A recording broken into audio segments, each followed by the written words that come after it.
What's up, everyone? It is Jason, and welcome back to my channel. I'm grateful that you are here, and in this video, I want to share with you some perspective and some thoughts around making it in the entertainment world, the private event industry as a working DJ. And I want to share with you some advice and some, guidance so that you don't make mistakes and put all of your eggs in a basket that could potentially hurt you and your future and your business for the long term. Now, where this topic is coming from is from a handful of conversations that I had earlier today when I was at djing in Atlantic City. Yes, I did stop in the third day of the conference just to speak on a panel with Joe and Mike, and we've got more on that coming to this channel in the very near future. I had a handful of conversations regarding services and enhancements, and it made me think of this topic, and I thought I would share what I share with the people I spoke to today here on this channel, because I think this topic has a lot of value for those that are in the industry looking to do more, looking to expand their portfolio, looking to push up their contract dollars and cents, and looking to just become more interesting in the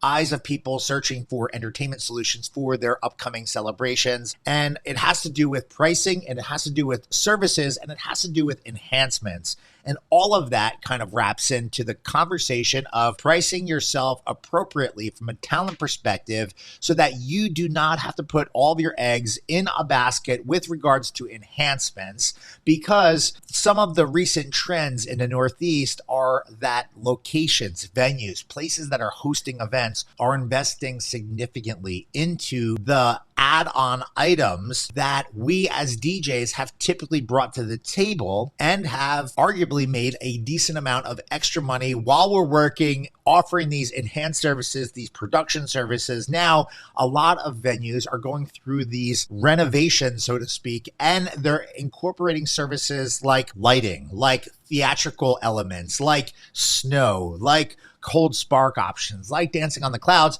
And these are typically services that we as DJs have offered. So I want to share with you some food for thought, because I've just run into a couple of situations, and specifically situations with people that I was talking to today. They've invested a considerable amount of money into lighting. Now the predominant locations in their area are offering lighting for the events that they are being considered, and they are no longer winning those sales opportunities. So essentially they've stranded money into services they no longer can offer at certain venues where they're working a lot. And if this sounds familiar to you in your market, I want to share with you some thoughts and perspective, because we here in the Northeast, New Jersey, deal with this quite a bit. There's a number of locations that offer lighting services and advanced production services as part of the overall experience, in addition to the food and beverage, in addition to the hospitality from their perspective, and they are doing a great job at it. And sometimes they're doing a better job than a lot of people that offer it as DJs, because it's built into the space properly. They're using the proper level of equipment. They're using technicians and people operating the equipment that are super talented.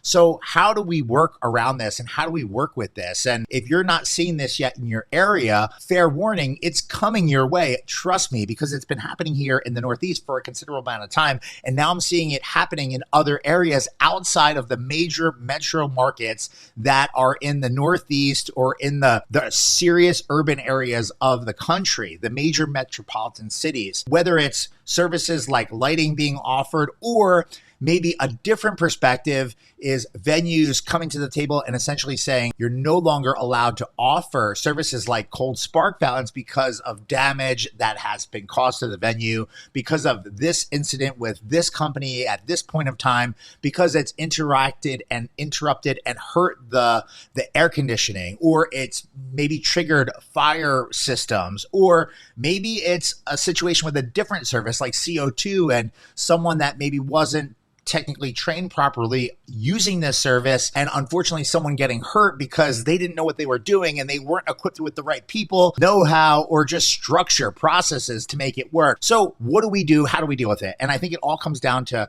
making sure that you're taking care of yourself and your team from a talent perspective first. I think that is the simple answer. We at SCE don't prioritize any services beyond the talent, especially in the initial conversation, especially when we're meeting with people. I think it's super important that DJs, DJs as a whole value themselves properly and make sure that they're being taken care of from a financial perspective should and if there are no other opportunities for them to work. Now, some people watching this might not grasp what I'm saying, and I understand that. But for me, I typically do very production-rich events. They're layered entertainment. There's media, there's lighting, there's theatrical enhancements like sparks or clouds or some really cool performers with fusion or whatever. Those services didn't just come out of the air. We've spent a considerable amount of time developing how we're going to use these services, these enhancements to amplify the effects of the show that we produce from a talent perspective. Years ago, I really started looking at the way we do business, and I put a ton of emphasis on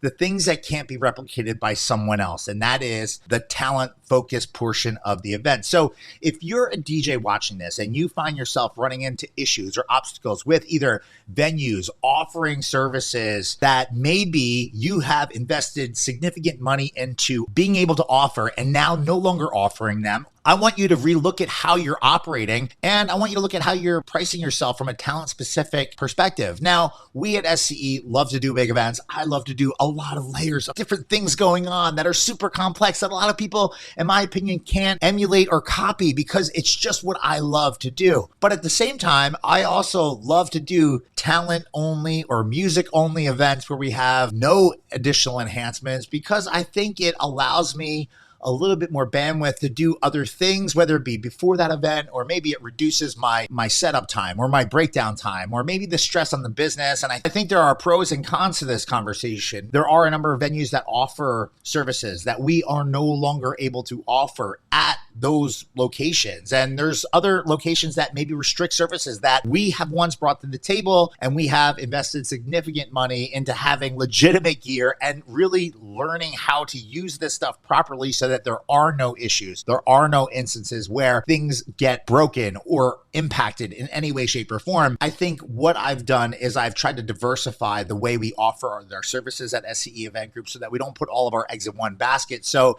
in the event that services are not able to be booked or can't be booked or are just not booked, that we are still okay from a performance perspective because we are making a fair share for the talent focused portion of what we bring to the table. And that's what this long-winded video is all about. If you're a DJ watching this and you're struggling with maybe offering services for whatever reason, try to look at what you're offering. Try to look at if there are ways for you to further enhance the experience from a talent music perspective so that you're able to earn a fair and legitimate rate that you are proud of and that will make you happy and fulfilled and be able to do cool things for cool people that fits you and your business in a perfect way. I think if you can do this, you kind of sidestep this obstacle that could be potentially really, really negative for you and your business from a financial perspective when you can't book services that maybe you spent a ton of money to have and to be able to offer. And I think this will help you navigate these interesting times that we're all in. Anyway, I hope you get this. I hope this connects to you. And if you have questions about anything that I'm sharing with you, be sure to leave it in the comments underneath this video. And while I'm at it, while you're watching this, be sure to smash the thumbs up button because I look at all of these things. I look at the stats. I look at the thumbs up. I look at the comments, and I try to produce content that connects to the people that are viewing, observing, and supporting this channel. And I hope this kind of connects to you because this was an issue that more than one person from totally different areas of the country came up to me with today regarding enhancements. And I hope there's some value in this conversation and in this video. Anyway, I'd love to hear from you in the comments underneath this video. Be sure to look for more videos just like this coming to this channel in the days, weeks, and months ahead. And I appreciate you sticking with me right here to the very end. Be on the lookout for more content coming right here in the near future. Thanks for watching.